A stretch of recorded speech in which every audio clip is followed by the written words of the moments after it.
Hello students, in this session we will discuss about the World Wide Web, which is also known as WWW.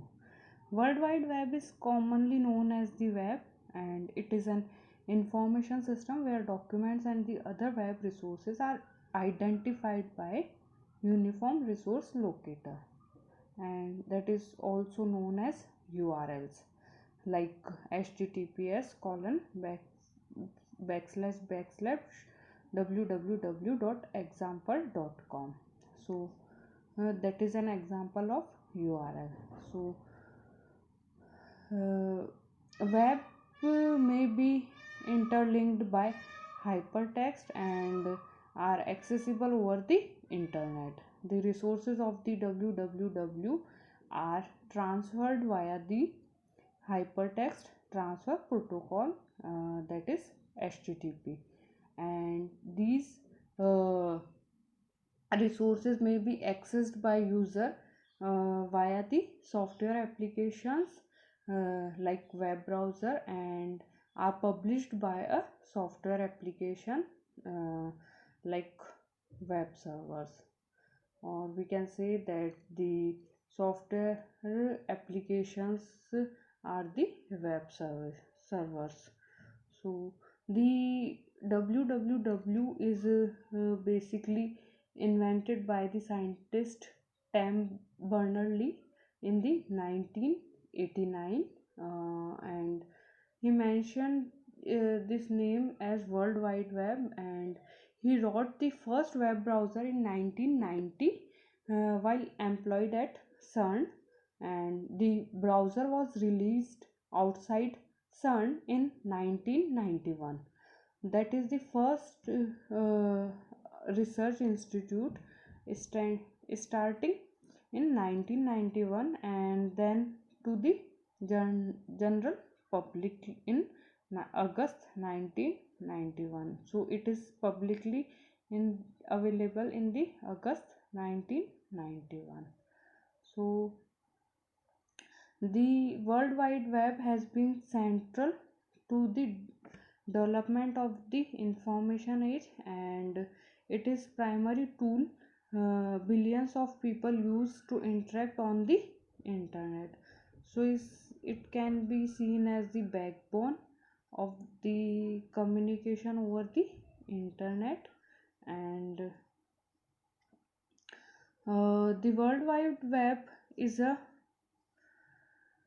repository of information linked together from points all over the world. The World Wide Web has a unique combination of flexibility, portability, and user friendly features that distinguish it from the other services which are provided over the internet. So in the next coming slides we will discuss the architecture of the www, and the how the www is work actually, which softwares or which languages it uses at the client side and at the server side, and how the pages are formed at the client side, and how the pages are created at the server side. All these will be discussed in the next slides. So first we will discuss the architecture of the World Wide Web. The World Wide Web today is a distributed client server services in which the client using a browser can access the services which are exist on the servers. So the services provided is distributed over many locations called sites. So the services which are available on the internet are distributed over the multiple sites, and user can access these services using the request pages. So each site hold one or more document which are referred as a web pages. So we can say that the information which is hold at the internet are or holded by the documents are referred to as a web pages. So each web page can contain a link to other page in the same site or at the other site. So the relevant information you can find, if you want to find relevant information on a single topic, then that topic contains the hypertext of the other page that give the detailed information on that particular subtopic.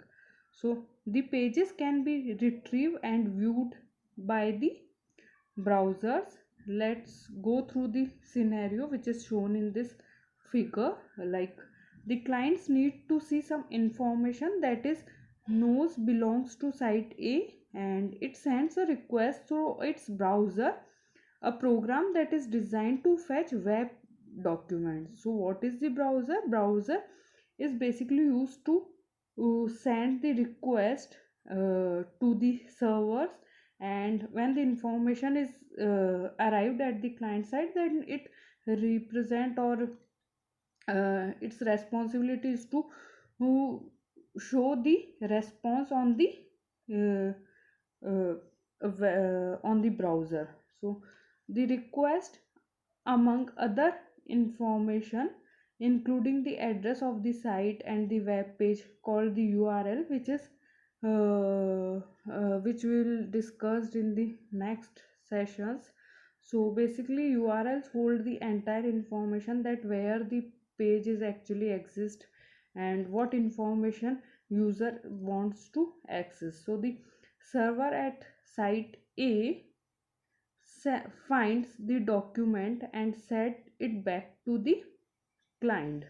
So client is sent the request, and server A sends the response in the form of the web page. Same as when the user view the document and the user finds some reference to other document including a web page at site B, then the reference has a URL of the new site, and the user send a request uh, using this URL to the site B, and site B send the response that is in the web page B to the client. So this is the complete architecture, that how the communication or how the request and responses are performed in the World Wide Web. So first we discuss about the browser, or how the client is communicate with the server. The client is communicate with the server using the browser. So a variety of vendors offers commercial browser that interpret and display a web document, and all use nearly the same architecture. So each browser usually consists of three parts. One is the controller part, second is the client protocol, and third one is the interpreter. The controller receives input from the keyboard or the mouse and use the client program to access the document. And then after the document has been accessed, and the controller uses one of the interpreter to display the document on the screen.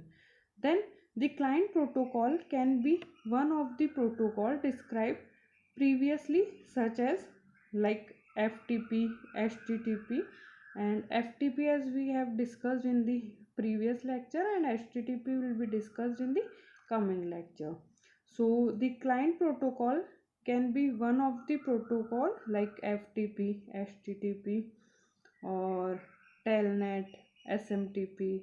SMTP, we have also discussed the SMTP, and we have discussed the FTP. In the next lecture we will discuss the HTTP. So all these are the client protocol that sends the request to the server regarding a particular information or to access a particular information. Then the interpreter can be HTML, Java, JavaScript, and depending on the type of the document. So interpreter, interpreter basically represent the information or sends the information to the server. Like HTML is used for the uh, for representation of information which is received from the server. And also JavaScript and Java is used for the same. Next we will discuss what is the server.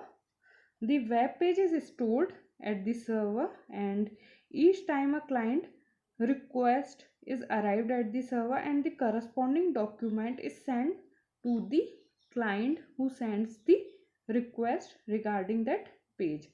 And to improve the efficiency, servers normally store requested files in the cache memory, and the cache memory is faster than the disk uh, speed.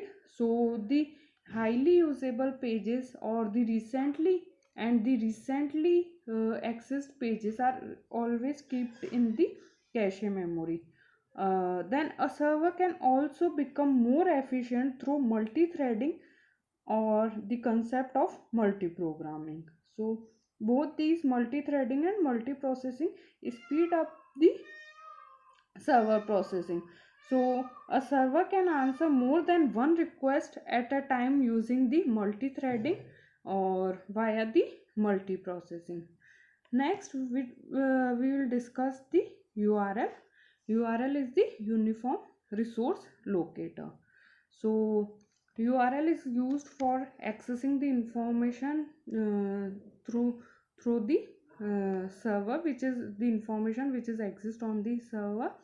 So a client that wants to access a web page needs the address. To facilitate the access of documents distributed through the world, HTTP uses locator, and that locator is known as URL. And it is an standard for specifying any kind of information which is exist over the internet. So the URL defines four things, or we can say the URL is consist with the four things. One is the protocol, second is the host computer, third is the port number, and fourth is the path. So all these things will be discussed one by one. Like, what the protocol? The protocol is the client server program used to retrieve the document, and many different protocols can retrieve a document. Among them are FTP or HTTP, and most commonly used protocol is the HTTP. Like, whenever we want to access any information, then we type HTTP.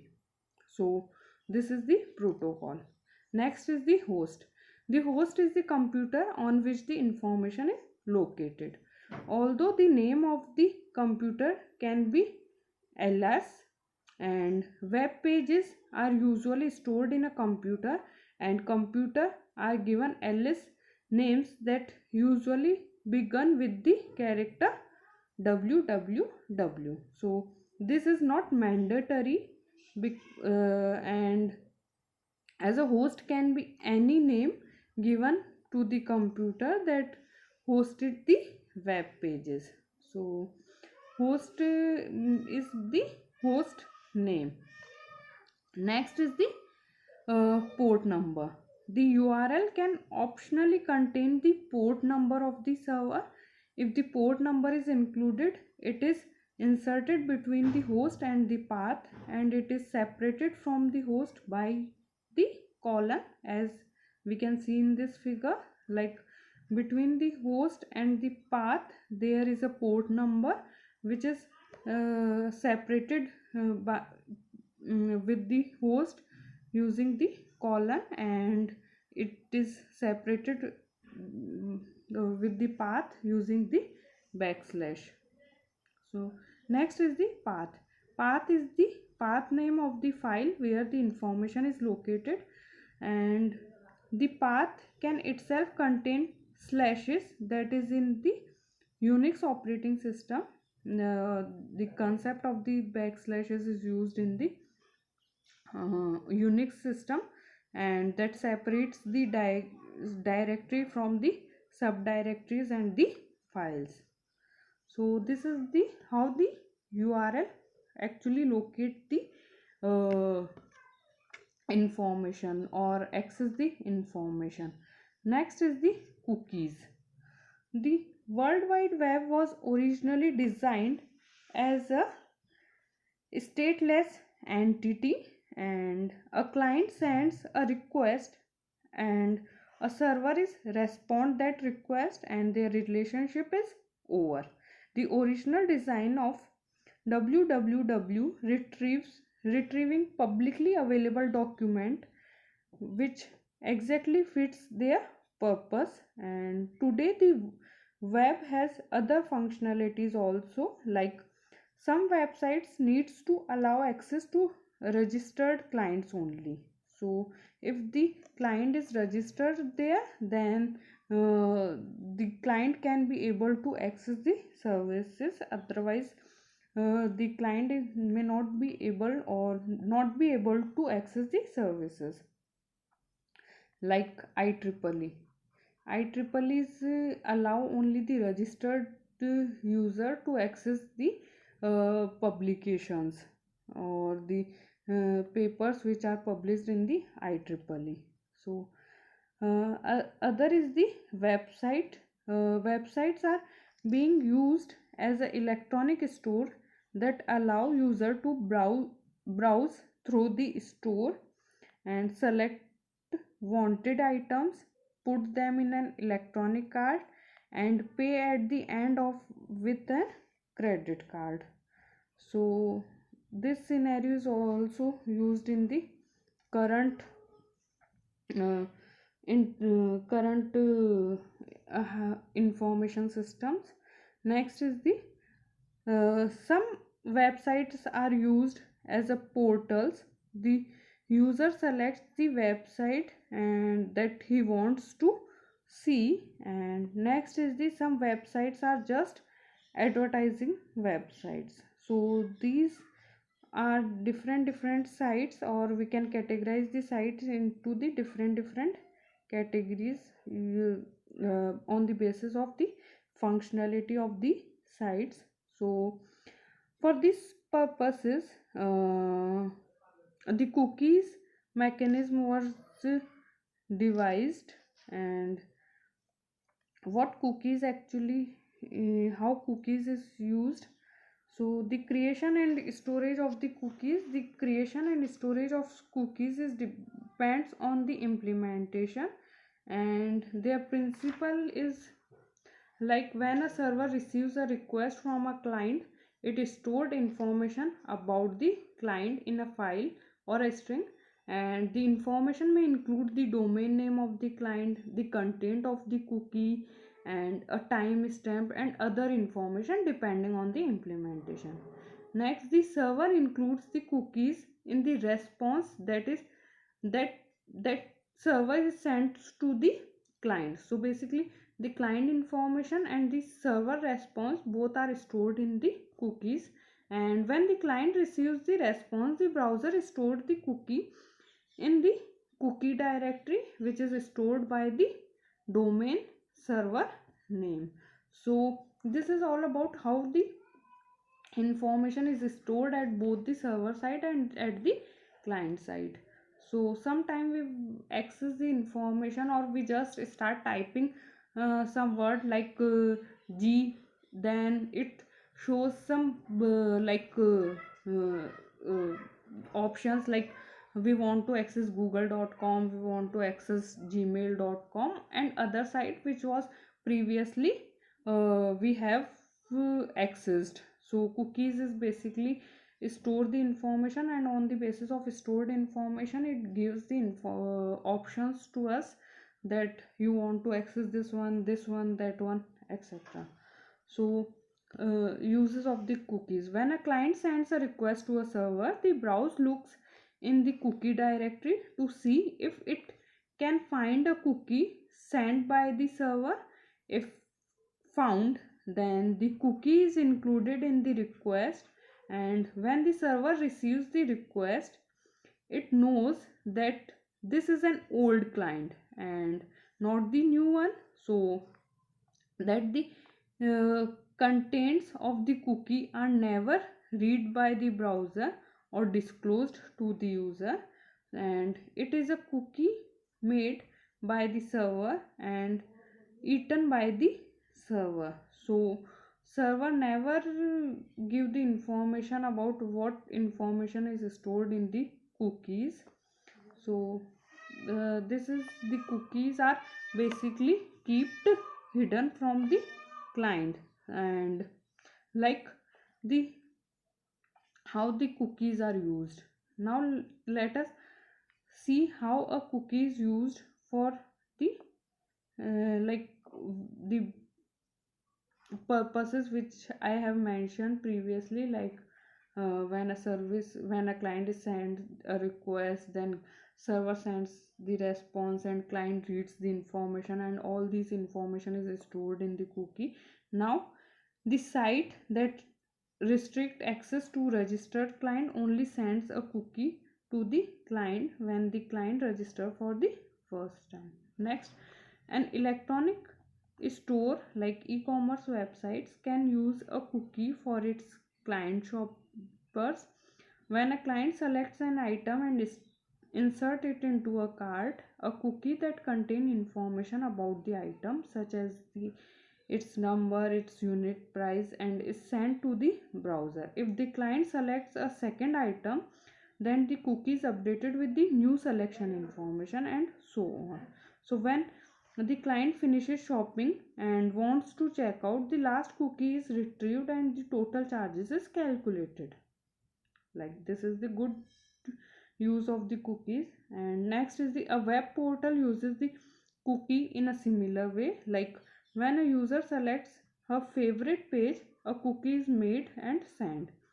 If the site is accessed again, then the cookie is sent to the server to show what the client is looking for on the basis of their previous interest. Next is a cookie is also used by advertising agencies. Like an advertising agency can place banner ads on some main websites that is often visited by the user, and the advertising agency supply only the URLs that gives the banner address instead of the banner itself. And when a user visits the main website and click on the icon of an advertising corporation, a request is sent to the advertising agency, and the advertising agency sends the full banner to the client, and client can see the what the basically advertisement agency wants to show. So any future use of the banner adds to the database that profiles the web behavior of the users. And on the basis of our interest, sometime when we using the Facebook, then there are ads are showing uh, in the Facebook on the basis of our interest. And also YouTube uses the cookies concepts, or the type of video we are watching, the uh, then the likely uh, likely videos are shown on our web pages. So this the cookies concept is used in the world wide web to access the information, or to store the information, or to capture our interest, or to capture our like history, that which sites will we have accessed, and what responses we have received, like all these. Next is the web documents. The documents in the World Wide Web can be grouped into three broad categories. One is the static document, second is the dynamic document, and third is the active documents. And the category is based on the time at which the content of the document are determined. First we will discuss the static document. In the case of static document are fixed content document. So when the web page is received at the client side, then their content are kept static, they are not changing with the time instances. So static document are fixed content document that are created and stored in a server. The client can get only a copy of the document. So the client can access only or receive a copy of the document. So the, the content of the file are determined when the file is created, not when it is used. So the file creation is the file is uh, file contents are decided at the time of its the file creation. So the content in the server can be changed, but the user cannot change them, because the all the control is at the server side. So when a client access the document, a copy of document is sent, and the user can use a browsing program to display the document. Like it, this scenario is also shown in this figure. Like client sends a request to the server, and server, when server receives the request from the client, then server sends the response in the form of HTML document. And that because the document is static, so the response is also static, so that response is called a static HTML document. So what is the HTML now? HTML is a hypertext markup language, and it is a language for creating web pages. For creation of web pages, we use the HTML language.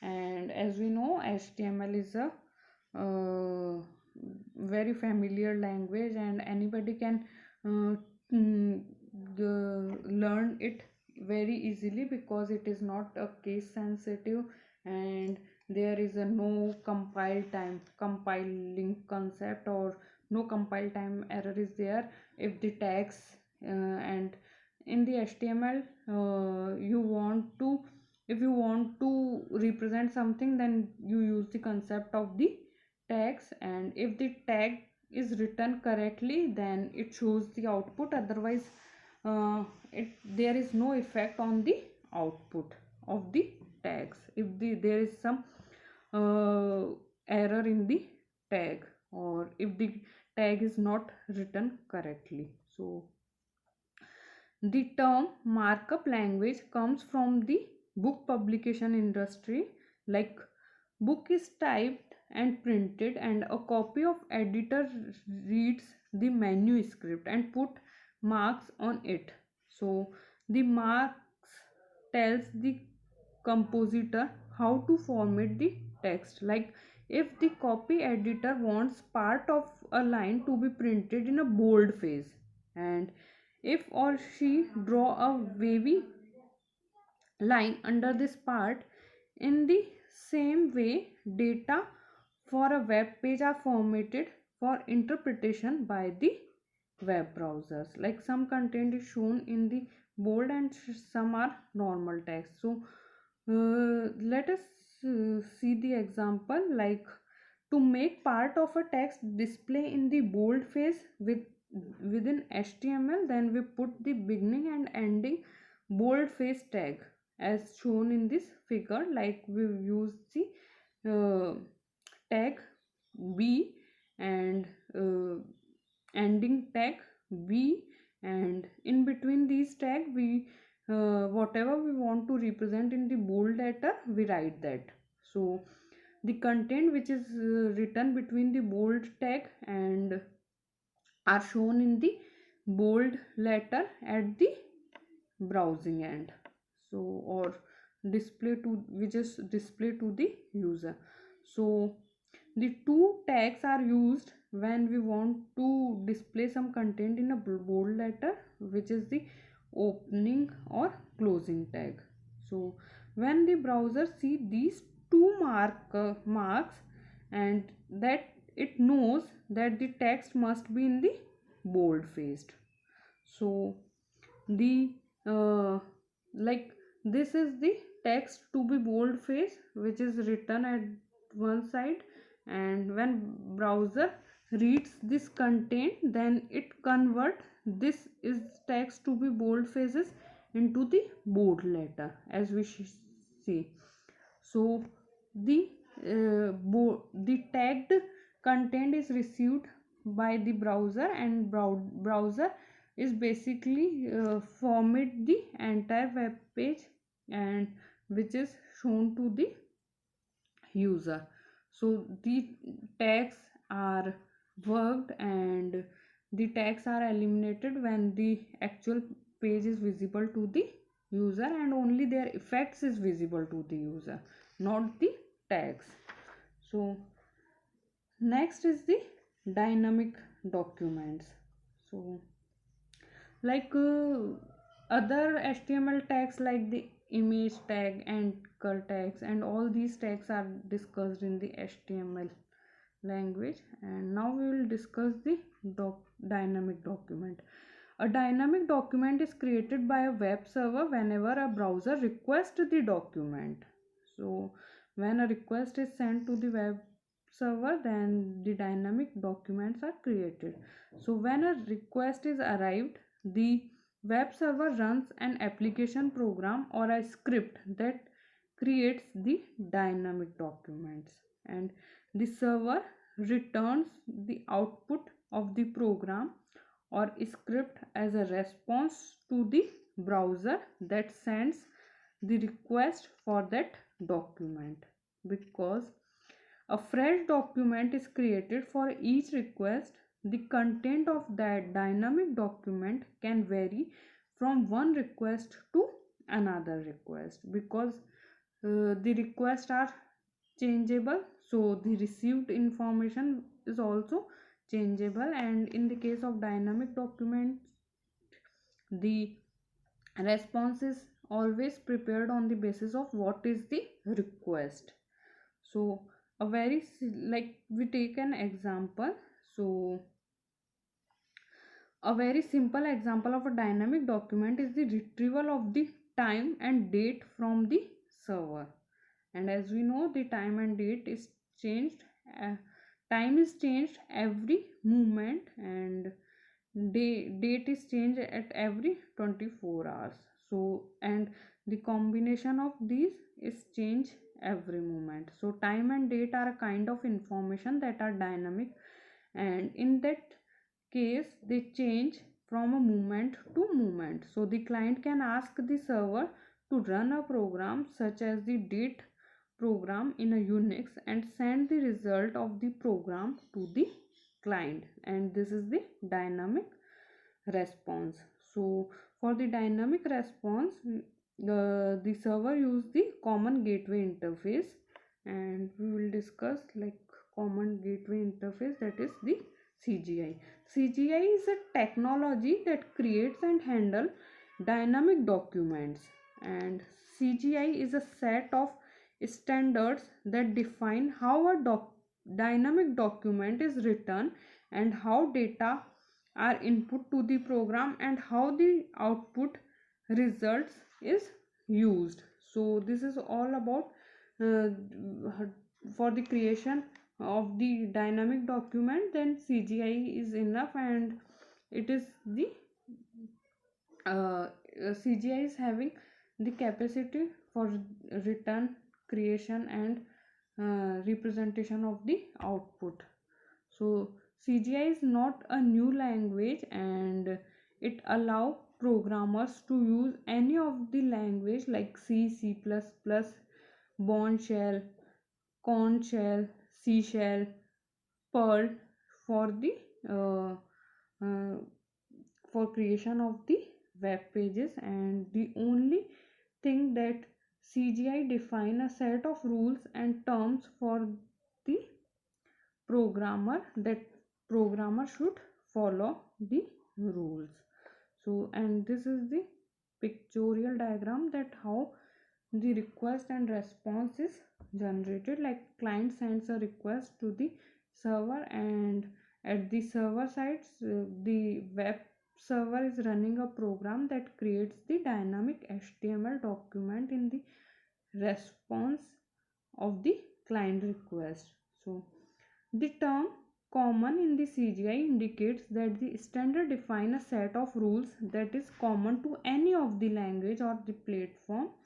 And the term gateway CGI, C means common for all, the rules are common for any of the language which is used, and gateway means that the CGI program can be used to access other resources like databases, graphical packages, etc.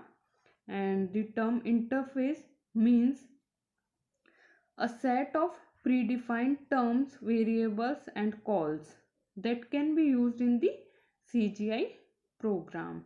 So CGI is having some rules, and the rules should be followed by any of the language which is used for creation of the dynamic HTML document.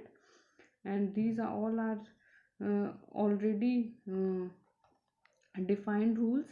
And gateway uses the databases, graphical packages, and interface is the like interface means there are predefined terms, variables, and calls that are already in the CGI. So a CGI program is in its simplest form is code written in one of the language supporting by the CGI, and that creates the response.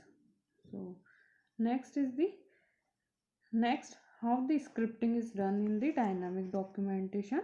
The problem with CGI technology is the inefficiency that result is if part of the dynamic document that is to be created is fixed and not changing from request to request, and that may create a problem in the case of CGI. And like take an example where the issues are arise in the CGI, like assume that we needs to retrieve a list of spare parts, like some spare parts is there, then their availability and price of the specific car brand, and the availability and price vary from time to time, and the name, description, and the picture of the parts are fixed. So in this case, if we use the CGI, the program must create an entire document each time whenever a request is made. And the solution is to create a file that containing the fixed part of the document using the HTML and embed a scripting source code into it that creates the dynamic portion, and which is run at the browsing side. So a very few technologies have been involved in creating dynamic documents using the scripts, and most of the use commonly used language is the hypertext preprocessor, which is also known as PHP. PHP is highly usable in the creation of the server side dynamic documents, and it uses the Perl language, Java server pages also, and active server pages, and these languages are used in the server side dynamic documentation. So the dynamic documents are sometimes referred to as a server side dynamic documentations. And next is the active document.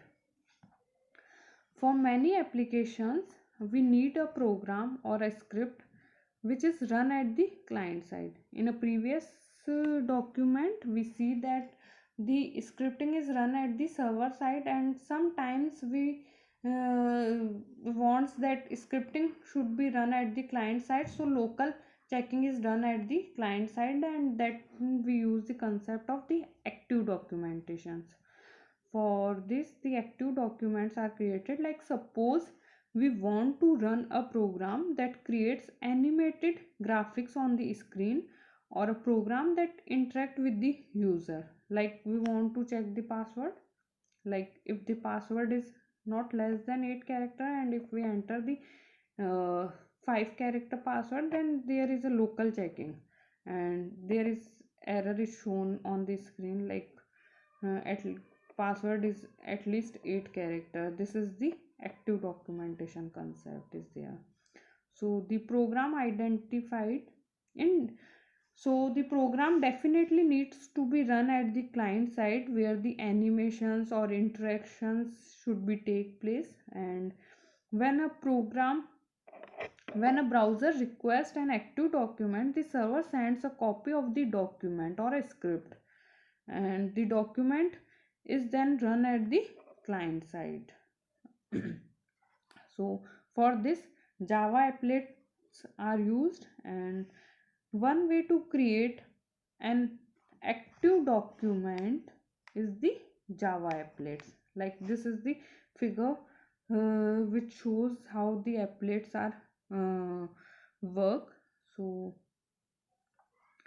the Java applets is applets dot or also known as Java applets, and it is a combination of the Java, and it is using the concept of high level programming, and a runtime environment is there, and a class of library that allows a programmer to write an active documents like applets, and a browser can be able to run the applets. So it can also be a standalone program that does not use a browser.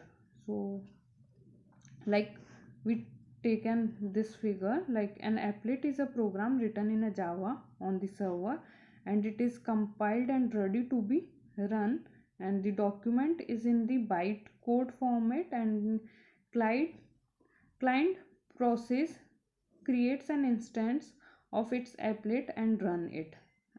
A Java applets can be run by the browser in two ways. Like in a first method, the browser can directly request the Java applet program in the URL and receive the applet in a binary form. And the second scenario is the browser can retrieve and run an HTML file that has embedded the address of the applet as a tag. And this is figure shows how the applet is work. Client sends a request to the server sends a copy of the um, requested page to the client is at the client side, the program, the applet is run, and uh, uh, provide the features of the active documentation to the client. Next is the JavaScript. The idea of script in a dynamic documents can also be used for active documentation. Like if an active part of the document is small, it can be written in a scripting language, and then it can be interpreted and run by the client at the same site. So the script is in the source code and not in the binary format.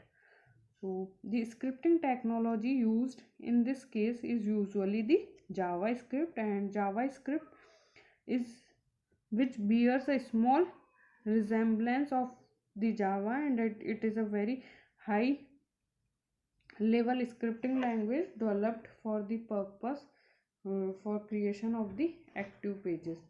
And active documents are sometimes referred to as a client side dynamic documents.